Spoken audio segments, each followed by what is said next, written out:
Your most welcome to your channel, this is Asif Ali. बच्चों, last class में हमने कुछ फीचर्स और नेसेसिटी ऑफ अकाउंटिंग प्रिंसिपल समझे थे और आज की क्लास में हम समझने वाले हैं बहुत इंपॉर्टेंट पॉइंट इस चैप्टर का, जिसको मैंने फर्स्ट लेक्चर के अंदर 2 पॉइंट्स में डिवाइड करा था। पहला पॉइंट को नाम दिया गया था वहां पर अकाउंटिंग कॉन्सेप्ट और दूसरे पॉइंट को नाम दिया गया था अकाउंटिंग कन्वेंशन। अगर आपने वो नहीं देखे तो प्लीज आप उनको जरूर देखिएगा।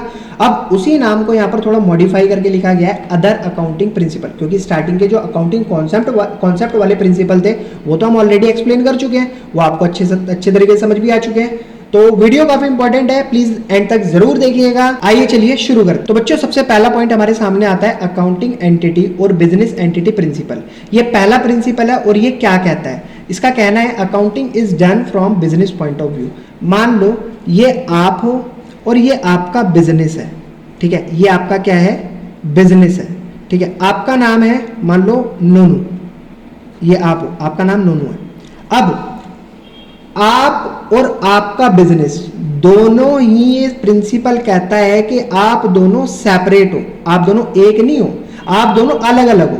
अगर कल को कोई गलत प्रोडक्ट मार्केट में निकल कर आता है और उससे किसी को कोई तकलीफ हो जाती है तो वो बंदा नोनू, मिस्टर नोनू के ऊपर केस नहीं करेगा, वो बंदा करेगा बिजनेस के ऊपर केस। फॉर एग्जाम्पल देखो, इसको आप कन्वर्ट कर लेते हैं किसी अनदर, जैसे ये रतन टाटा की कंपनी है, ये टाटा सर की कंपनी है और ये टाटा है, ये रतन टाटा है। अगर कल को यहां से कोई गलत प्रोडक्ट निकलता है तो केस कंपनी पर होगा, रतन टाटा सर पर नहीं होगा। और गलत काम अगर रतन टाटा सर करते हैं तो केस रतन टाटा सर पर होगा, कंपनी पर नहीं होगा। तो ऑल ओवर कहने का मतलब ये है कि ये दोनों ही सेपरेट है। तो पहला प्रिंसिपल हमसे कहता है accounting is done from business point of view.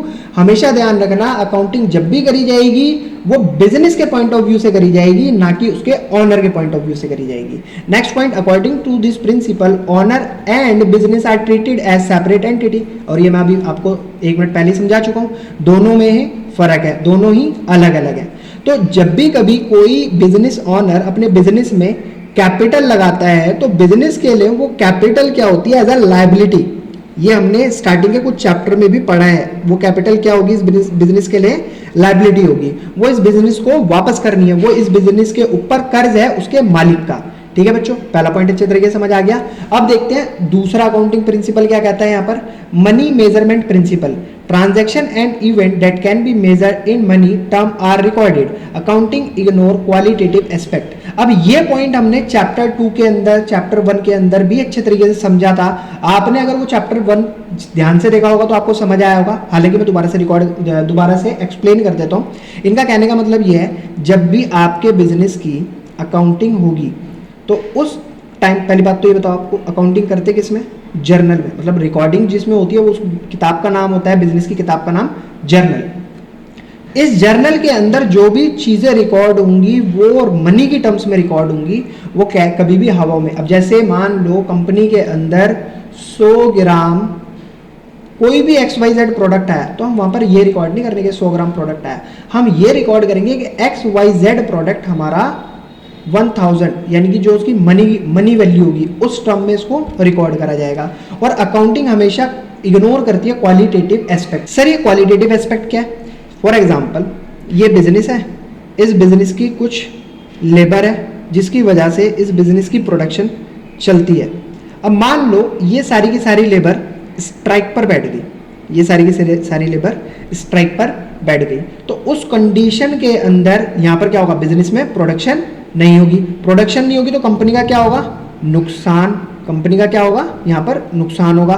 तो अब कंपनी ये थोड़ी रिकॉर्ड करेगी कि मेरे 5 लेबर जो है उस पे बैठी हुई है, स्ट्राइक पे बैठी हुई है, जिस वजह से मेरा नुकसान हो गया। तो कंपनी ऐसी चीज़ों को इग्नोर कर देती है, बिजनेस ऐसी चीज़ों को इग्नोर कर देता है। अकाउंटिंग में ऐसी चीज़ें रिकॉर्ड नहीं करी जाती। अकाउंटिंग में सिर्फ और सिर्फ हमारी मनी की टर्म्स में जो चीज़ें मेजर करी जा सकती हैं उनको रिकॉर्ड करा जाता है। ठीक है बच्चों, ये दोनों पॉइंट आए होंगे, दोनों प्रिंसिपल आपको बहुत बढ़िया तरीके से समझ आए होंगे। अगर आपको वाकई प्रिंसिपल अच्छे से समझ आए हैं तो प्लीज़ वीडियो को लाइक, चैनल को सब्सक्राइब जरूर कीजिएगा। फिर मिलेंगे आपसे अगले वीडियो में अगले कुछ नए प्रिंसिपल के साथ। तब तक के लिए धन्यवाद।